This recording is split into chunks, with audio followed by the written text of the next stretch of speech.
धन्यवाद सभापति महोदय। मैं आपका आभार प्रकट करता हूँ अपने पार्टी का, जिन्होंने मुझे बोलने का अवसर दिया। मैं बधाई देता हूँ श्रीमती निर्मला सीतारमण जी को, माननीय वित्त मंत्री जी को, जिन्होंने 7वां लगातार बजट दिया है। ये केवल केंद्रीय बजट नहीं, ये जन भावनाओं का बजट है, इसलिए मैं उनको बहुत बहुत इसके लिए बधाई देता हूँ।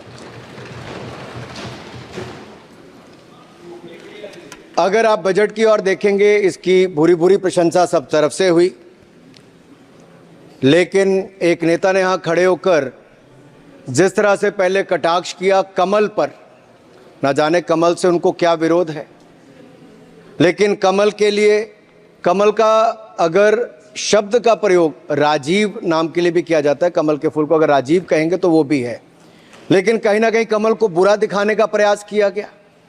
अरे भाई, ये बात सही है कि हमारा चुनाव चिन्ह कमल का फूल है और जनता ने तीसरी बार लगातार हमें सत्ता में बिठाने का काम किया है, लेकिन केवल ये कमल का फूल नहीं, इन्होंने अपमानित कुछ और करने का काम भी किया और मैं उसका थोड़ा उल्लेख यहाँ पर जरूर करना चाहता हूँ। ये कमल, इससे जुड़ा हुआ नाम राजीव भी है, और राजीव आप जानते हैं किसका नाम है, आप सब जानते ही हैं।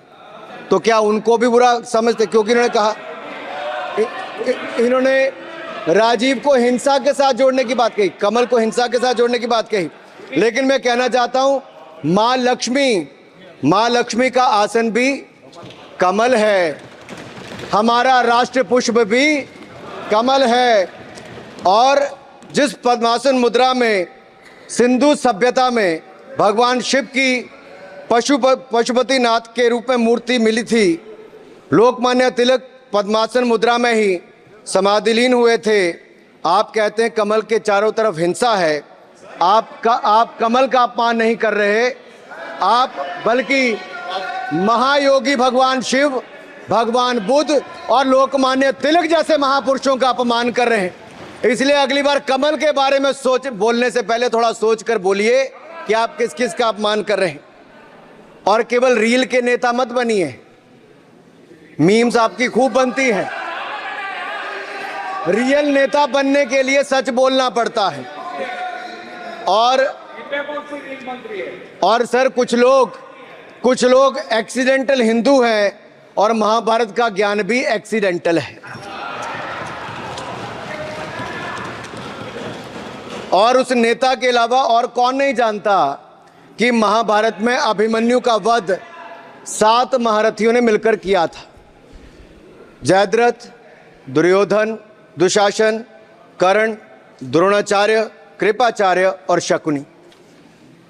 लेकिन राहुल जी ने कभी महाभारत, शायद, अब मुझे तो पता नहीं, पढ़ा भी नहीं, पर देखा भी नहीं होगा शायद सर, मुझे लगता है अंकल सैम ने लिख कर दिया होगा,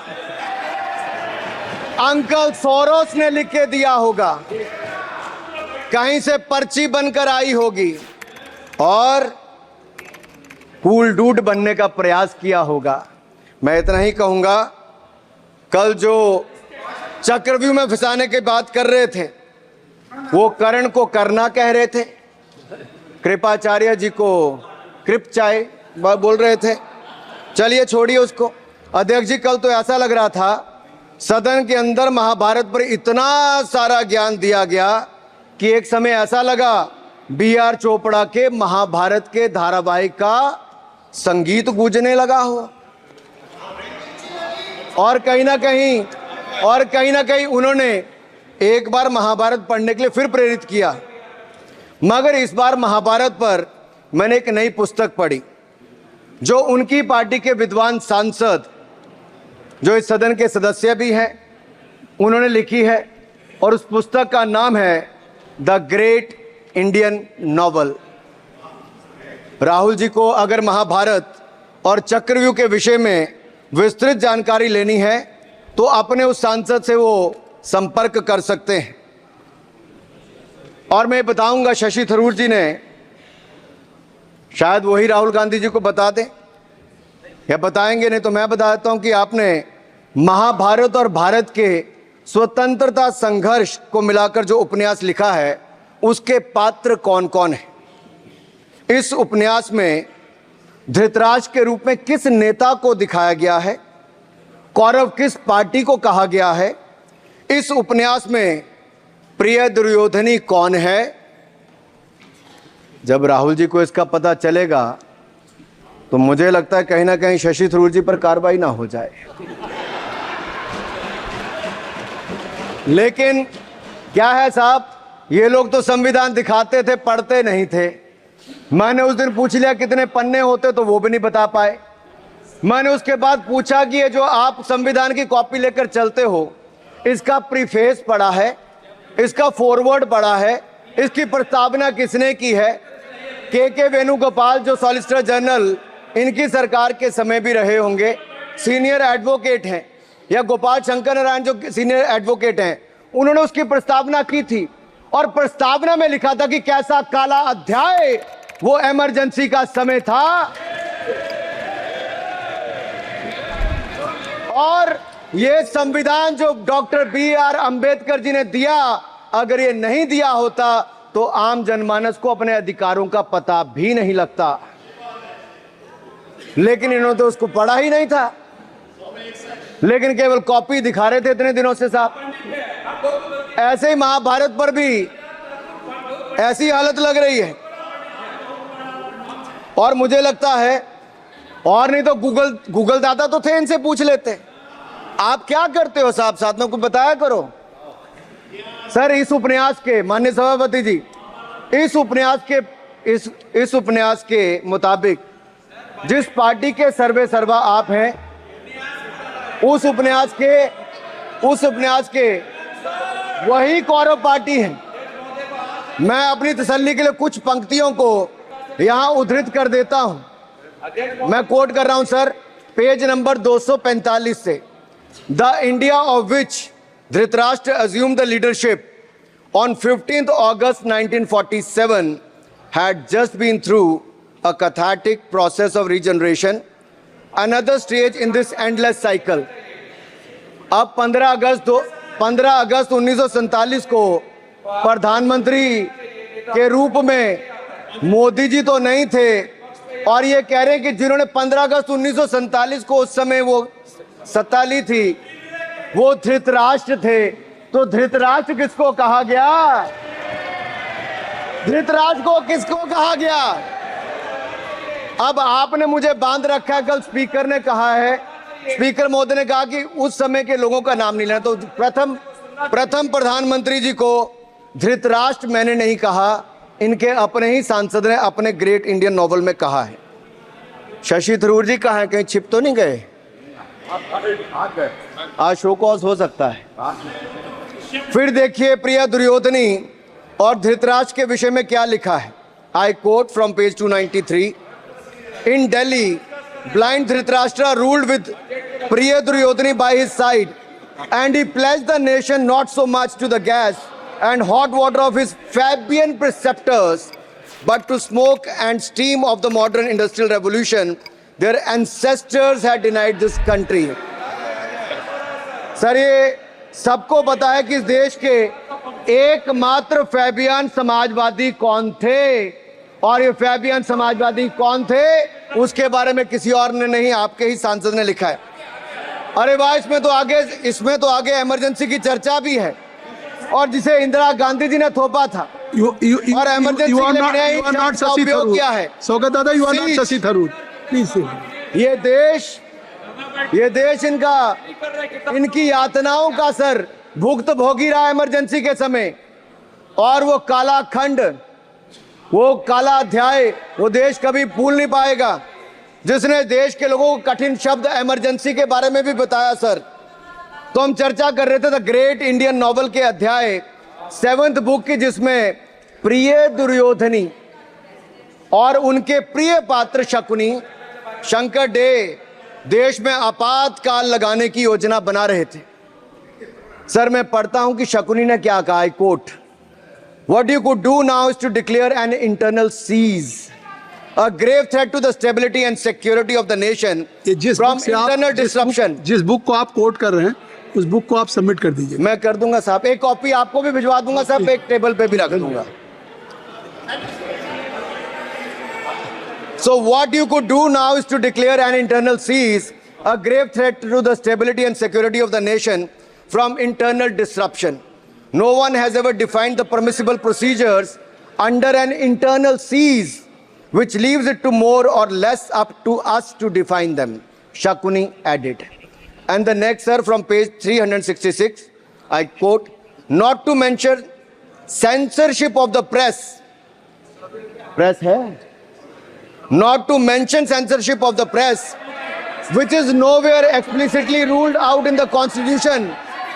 Suspension of certain fundamental rights, free speech, assembly, and that sort of things, and measures to put up the judiciary in their place, said Shakuni. Kindly sit down. Sir, Kindly sit down. ये किसी और ने नहीं, और मैं कहना चाहता हूं सर, माननीय अनुराग जी, एक किताब गौरव जी को भी भिजवा दीजिएगा। मैं खरीदेंगे सर, मैं कॉपी गौरव जी को भिजवा दूंगा सर। सर, इसमें जिनकी मैं बात कर रहा हूं वो हमारे उस समय की, सर उस समय की प्रधानमंत्री थी जिन्होंने इमरजेंसी लगाई थी। एक नेता की स्वर्गीय दादी जी भी हैं, और मैं उनके नाम के आगे प्रियदर्शनी भी लिखा जाता था, और उन्होंने इमरजेंसी लगाई थी। लेकिन माननीय सभापति जी, मैं कहना चाहता हूं, दुशासन और दुर्योधन दोनों बहुत ही दुष्ट और बदमाश हो सकते थे, लेकिन उन्होंने भी कभी इमरजेंसी नहीं लगाई थी। दुशासन और दुर्योधन दुष्ट भी हो सकते हैं, दुश्मन भी हो सकते हैं, बदमाश भी हो सकते हैं, लेकिन उन्होंने भी इमरजेंसी नहीं लगाई थी। सर, पूरे उपन्यास में 74 बार कौरव और कौरव पार्टी की चर्चा हुई, हर एक में कांग्रेस का चरित्र झलकता है। राहुल जी सदन में हजारों साल पूर्व हुए महाभारत की कहानी सुना रहे थे, मगर उनकी अपनी पार्टी के पढ़े लिखे एक विद्वान पूर्व मंत्री और सांसद आज के महाभारत की कहानी लिखते हुए बताते हैं कि कौन कौरव था, कौन शकुनी था, कौन धृतराष्ट्र था, कौन दुशासन था, कौन दुर्योधन था, कौन कर्ण था। जरूर पढ़िएगा, सबके किरदार उसी में मिलने वाले हैं। और शायद जिस समय शशि थरूर जी लिख रहे थे, उस समय आपका टैलेंट इनको पता नहीं था, नहीं तो 100 पन्ने तो आप पे ही लिख देते साहब। आप चाहते कार्रवाई हो जाए। माननीय सभापति जी,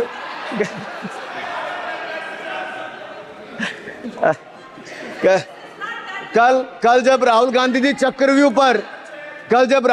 चक्रव्यूह पर बहुत ज्ञान दे रहे थे, तो पीछे दो लोग, कुमारी शैलजा जी और दीपेंद्र जी, बैठकर मुस्कुरा रहे थे। अब शायद राहुल जी वो पीछे हंस तो रहे थे, लेकिन आप एक बात जरूर कर लीजिए, चक्रव्यूह के परिप्रेक्ष्य में इन दोनों से बेहतर कौन बता सकता है हरियाणा के चुनाव आने वाले हैं। जान लीजिए कि कौन शकुनी है और कौन अभिमन्यु है, नहीं तो बहुत देर हो जाएगी। आपको एक और सुझाव है, और मैं इतना जरूर कहूंगा, आपने तो कई सारे चक्रव्यूह बनाने का काम किया सर, और जब उस समय किशोर अभिमन्यु पर कौरवों ने युद्ध नीति के विपरीत जाकर प्रहार किया था, तो मैं कुछ कहना चाहता हूं।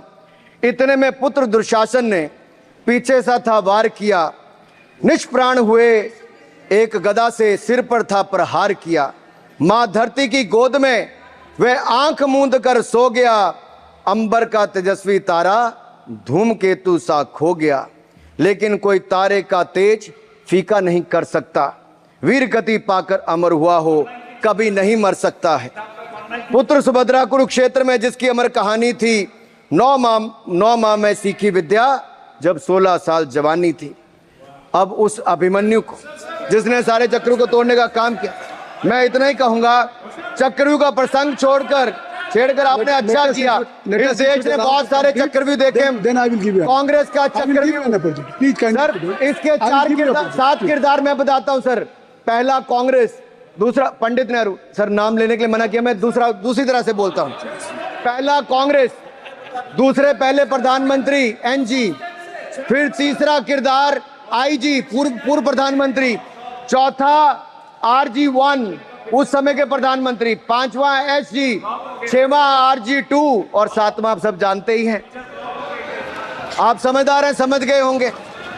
सर पहले चक्रव्यूह ने देश को विभाजन कराया, पहले चक्रव्यूह ने देश का विभाजन करवाया, और दूसरे जो NG उन्होंने देश को कश्मीर की समस्या दी और चीनियों को भारत की भूमि सौगात में दी, चीनियों को भारत भूमि सौगात में दी। सर तीसरे चक्रव्यूह IG ने, पूर्व प्रधानमंत्री IG ने देश को आपातकाल दिया, इमरजेंसी दी, और पंजाब अशांति दी, पंजाब में अशांति दी। चौथे जो RG1 है, RG1 ने बोफोर्स दिया और सिखों का निस्सहार किया।